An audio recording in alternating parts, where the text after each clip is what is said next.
Praise the lord.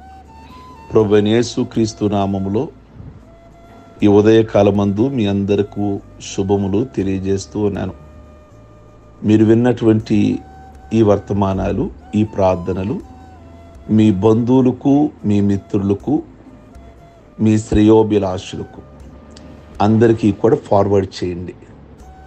ఉదయకాలపు మనం చక్కటి ఒక 2-3 మాటలే దేవుడి విషయాలు మాట్లాడుకుంటున్నాం కనుక అందరికీ కూడా సంతోషంగా ఉండే మాటలే.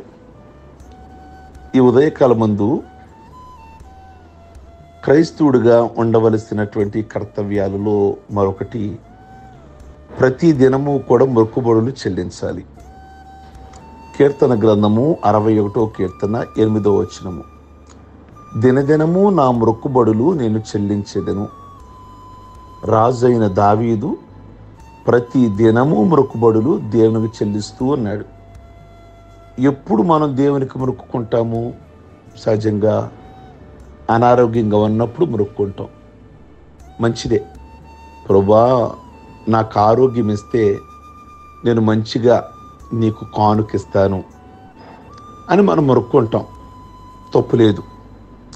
జయం కలిగినప్పుడు, మేలు కలిగినప్పుడు కూడా మనం మొక్కుబడులు చేసుకుంటాము.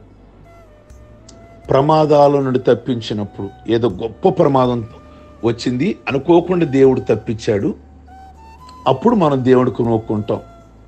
మేలు కలిగింది గనక నేను దేవునికి ఇలా చెయ్యాలి, దేవుని మందిరంలో కానుకివ్వాలి, లేదా దేవుని మందిరంలో ఒక వస్తువు ఇవ్వాలి, గుర్తుండిపోయేలాగా, అందరికి ఉపయోగపడేలాగా అనుకుంటాం. కానీ చాలామంది ఆపదలలో మొక్కుకుంటారు కానీ వాటిని చెల్లించరు. అదే ప్రమాదకరమైనది. వీరిని గురించి బైబిల్ ఏం చెప్తుంది అంటే, నువ్వు దేవునికి మొక్కుబడి చేసుకునే ఎడల దానిని చెల్లించుటకు ఆలస్యము చేయకము. బుద్ధిహీనులు యందు ఆయనకి ఇష్టము లేదు. నీవు మొక్కుకొనిన దానిని చెల్లించుము.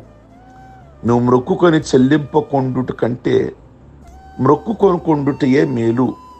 ప్రసంగి 5:5. కనుక మీ మొక్కుబడుల విషయంలో చాలా జాగ్రత్త.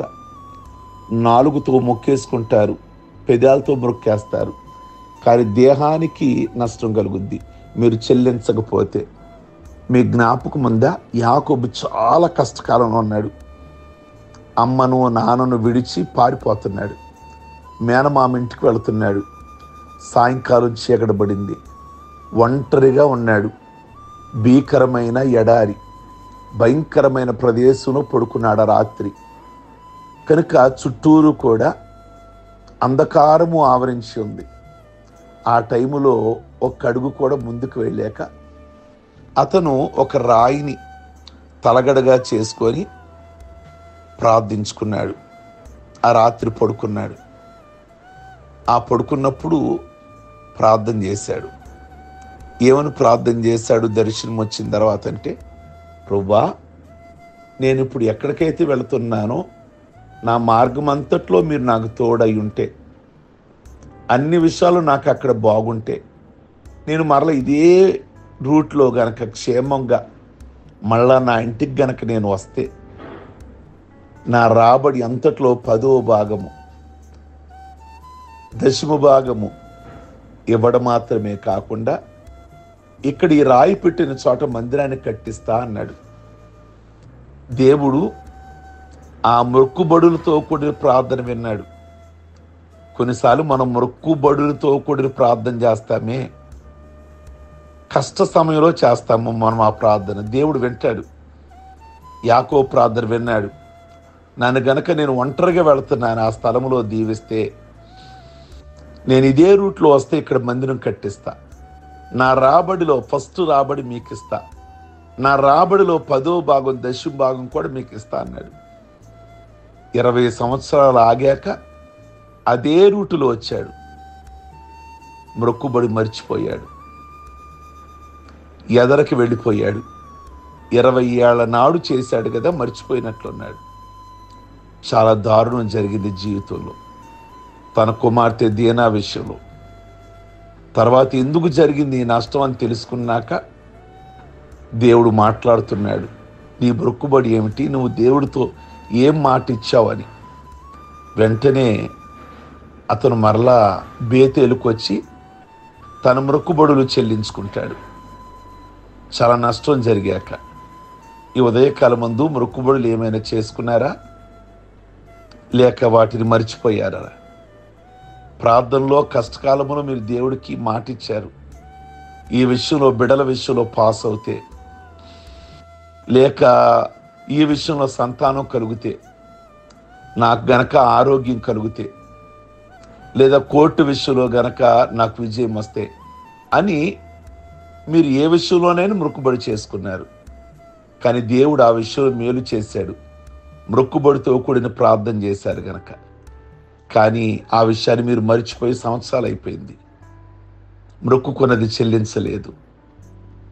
ప్రియ దేవుని బిడ్డలారా, కనుక ఒక్కసారి మీరు వెనక్కి వెళ్ళి ఆలోచించమని మనవి చేస్తున్నా. యొఫ్తా మొక్కుకున్నాడు, తన కుమార్తెనే బలిగా ఇవ్వడానికి కూడా వెనకాడలేదు, మొక్కుబడి చెల్లించుకున్నాడు. కనుక అనుదినము దావీదట మొక్కుబడులు చెల్లించేవాడట. ఎన్నో ఆపదలు ఆయనకి, ఎన్నో ప్రమాదాలు. కనుక ఈ ప్రమాదం తప్పిస్తే నేను ఇలా చేస్తాను ప్రభువా, అలా చేస్తాను. దేవుడు తప్పించాడు, అలాగే ఆయన మొక్కుబడులు చెల్లించుకున్నాడు. కనుక ఒక్కసారి ఈ విషయాన్ని గమనించమని ప్రభు పేరట మీ అందరికీ కూడా నేను తెలియజేస్తూ ఉన్నాను. ప్రార్థించుకుందాం. సర్వశక్తి కలిగిన ప్రభువా, మీ పరిశుద్ధ నామమును బట్టి మీ కొందనాలు. ఎవరైతే కష్టకాలంలో ఉన్నారో వారి బిడ్డల వివాహాలు కావచ్చు, వారి సంతానం విషయంలో కావచ్చు, వారి అనారోగ్య విషయంలో కావచ్చు, వారి చదువుల విషయంలో కావచ్చు, ఏ విషయంలోనైతే వారు ప్రత్యేకంగా మీ సన్నిధానములో మొక్కుబడితో కూడిన ప్రార్థన చేస్తూ ఉన్నారో వారి ప్రార్థనలు అంగీకరించమని, వారి విషయంలో మీరే కృప చూపించమని, అద్భుతాన్ని ఆశ్చర్యాన్ని జరిగించమని, అనుకున్న మేలును వారికి కనబరచమని ప్రత్యేకంగా ఈ ఉదయకాలమందు ప్రార్థిస్తున్నాం.